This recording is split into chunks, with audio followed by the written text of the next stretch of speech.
po yung nangyaring school shooting sa Zamboanga, may nauna na raw pagbabanta mula po dun sa grade 8 student na shooter. Ayon po yan sa isang senador. At ayon pa rin sa kanya, bukod daw sa paaralan, malaki ang pagkukunan ng mano ng mga guro at mismong magulang nung naturang estudyante. Detalye sa report ni Mar Gabriel. I think hindi lang po the school failed, everybody failed. The school, the family, the parents failed. Relatives, guardians of those children failed. Yan ang iginiit ni Senator Erwin Tulfo sa pagdinig ng Senado kaugnay sa nangyaring pamamaril sa loob ng junior high school building ng Ateneo de Zamboanga University noong Martes.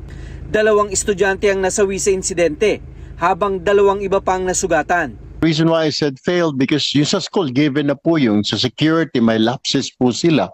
As what I have heard, if I'm not mistaken, Sen. Risa, pag nakakotse daw, diretso sa hallway yung bata sa classroom. Pag naka-tricycle, naka-pedicab o naglalakad, dadaan sa katakot-takot na screening, may mga metal detector.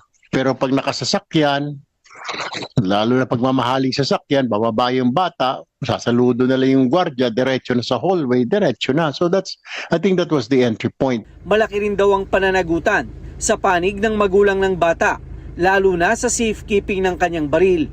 Maging ang mga guro ng shooter, may kapabayaan din daw sa insidente. Bago raw kasi ang nangyaring pamamaril, may nauna ng pagbabanta ang shooter. Narinig na pala na nagbanta yung bata na babariling yung school, walang action, di ba?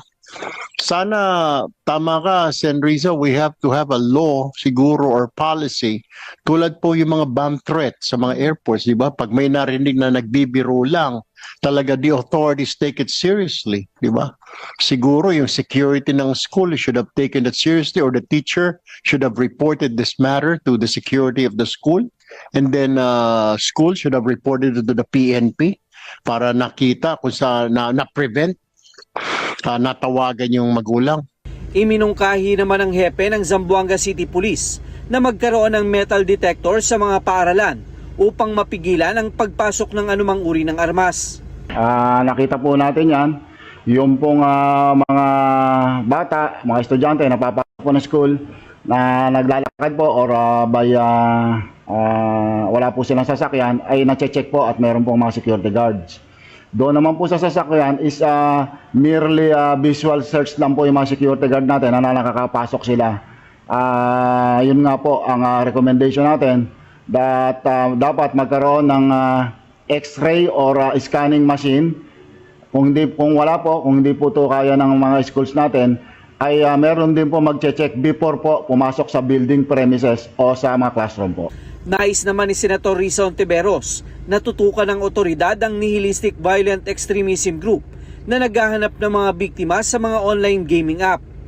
Ang grupo ang sinasabing nakaimpluwensya sa menor de edad din na suspect sa school shooting na nangyari sa Tacloban noong Hunyo.